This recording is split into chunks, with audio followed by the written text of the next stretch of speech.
12ஆம் வகுப்பு கணிதம் அலகு 10 சாதாரண வகைக்கெழு சமன்பாடுகள் பயிற்சி 10.4 8ஆம் கணக்கு பார்க்கலாம்.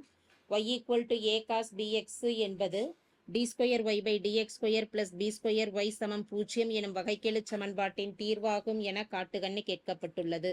வினாவில் கொடுக்கப்பட்டிருக்கக்கூடிய சமன்பாடானது y = a cos bx ஐ வகைப்படுத்தும் பொழுது கொடுக்கப்பட்டிருக்கக்கூடிய வகைக்கெழு சமன்பாடு அமைஞ்சது அப்படின்னா இந்த சமன்பாடானது ஒரு தீர்வாகும்னு நம்ம சொல்லிடலாம். முதலில் எக்ஸை பொறுத்து வகைப்படுத்தலாம். எக்ஸை பொறுத்து வகைப்படுத்த கிடைக்கக்கூடிய மதிப்பு dy/dx, வலதுபுற மதிப்பில் a மாறிலி அப்படியே இருக்கும். cos xன் வகையீடு, cos x வகைப்படுத்திக்கிட்டோம்னா -sin x, அப்போ -sin bxன்னு எழுதுகிறோம். இன்ட்டு bxஐ வகைப்படுத்தும் பொழுது எக்ஸை பொறுத்து வகைப்படுத்திக்கிட்டோம்னா மதிப்பு 1 1 × b எனும் பொழுது b ஆகும். எனவே dy/dx minus into plus minus a × b ab ஒரு sin bx. மேலும் எக்ஸை பொறுத்து வகைப்படுத்தினோம்னா இரண்டாம் வரிசை வகையீடு கிடைக்கும். இப்போ எக்ஸை பொறுத்து மீண்டும் வகையிட கிடைக்கக்கூடிய மதிப்பு d2y/dx² = -ab அப்படியே இருக்கும். sin xன் வகையீடு cos x, அப்போ cos bx.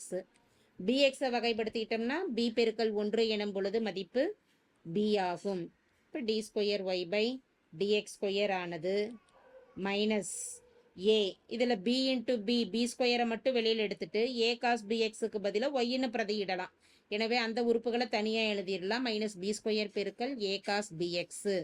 வினாவில் கொடுக்கப்பட்டிருக்கக்கூடிய சமன்பாடு தான் a cos bxங்கிறது. அதற்கு பதிலாக y என பிரதியிடும் பொழுது -b²y.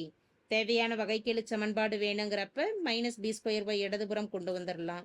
இப்போ d2y/dx² + b²y = 0 என்பது வகைக்கெழு சமன்பாடாக அமைவதால் இதற்கான தீர்வு y = a cos bx என்பது எதன் தீர்வாக அமைகிறது? d2y/dx² + b²y = 0 தீர்வு ஆகும். தேங்க்யூ.